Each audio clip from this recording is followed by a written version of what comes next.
This is লাবণ্য, চলে আসলাম new another blog video নিয়ে। আজকে হচ্ছে কক্সেস বাজারে এসেছি, মিনি কক্সেস বাজার।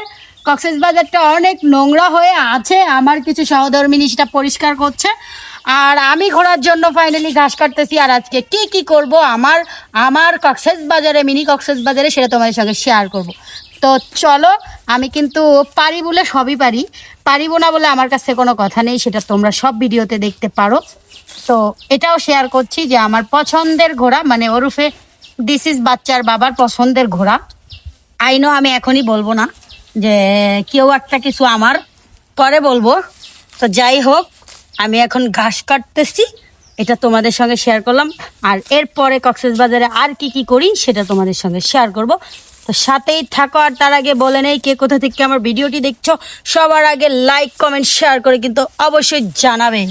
এখন তোমাদেরকে ঘাস তোলা শেয়ার করেছি, মানে ঘাস কাটা। এখন আমরা নিজের গাছ থেকে সবজি উঠিয়ে নিব কয়েকটা নিরামিষ রান্না করার জন্য।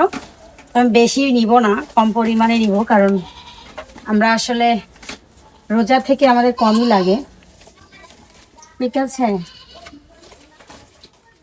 সবকিছু সবজি মিলে একটা সবজি রান্না করবো আসলে। তো এখন আমি টমেটো তুলবো, দেখেন কি সুন্দর টমেটো হয়েছে গাইস, ফাইনালি। সুন্দর লাগে, তুলতে ইচ্ছে করে নিজের বাগানের সবজি। ধরো মজা কেন বাগানের সবজি উঠানো, অ্যাকচুয়ালি আমার বোন নিজে সামলাতে না পেরে ওই যে সে আমাকে তুলে দিচ্ছে, কারণ আসলে খুব খুশির ব্যাপার। এটি পাকুক, হ্যাঁ যাওয়ার সময় পাকাটা নিয়ে যাবো না স্যার, এটি কয়েকদিনে পাইকে যাবো, কাঁচা নেই, কাঁচা দিয়ে ভালো লাগে তাই না? তো নিজের গাছে সবজি তোলার ইন্টারেস্ট এত সুন্দর, তোমাদের বলে বুঝাতে পারবো না। যাক, আমরা হচ্ছে নিরামিষ রান্না করবো, তো কম পরিমাণে নিলাম। চলো এবার আমরা যাই, দেখাও। এই যে আগামী দিনে তোমাদের সঙ্গে কিন্তু আমার সবজি তোলার জন্য একটা ঝুড়ি কিনবো, সেই ঝুড়িতে সবজি শেয়ার করব। এখন আমি আমার রান্নার মধ্যে নিয়েছি, এই যে নিয়েছি উশি, এই যে নিয়েছি টমেটো, আর টমেটোগুলো পাকছে, দেখতে পাচ্ছ।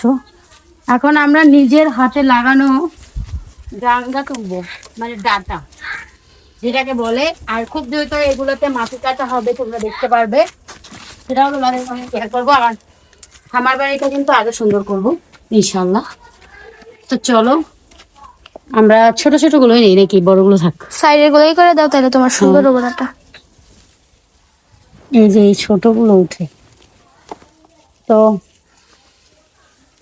এখান থেকে আসলে ঘন হয়ে গেছে খুব পরিমাণ, তো এইগুলো আসলে উঠিয়ে ফেলছি, ঘন পরিমাণগুলো উঠিয়ে ফেলছি। এই তো দেখতেই পাচ্ছ, খুব সুন্দর।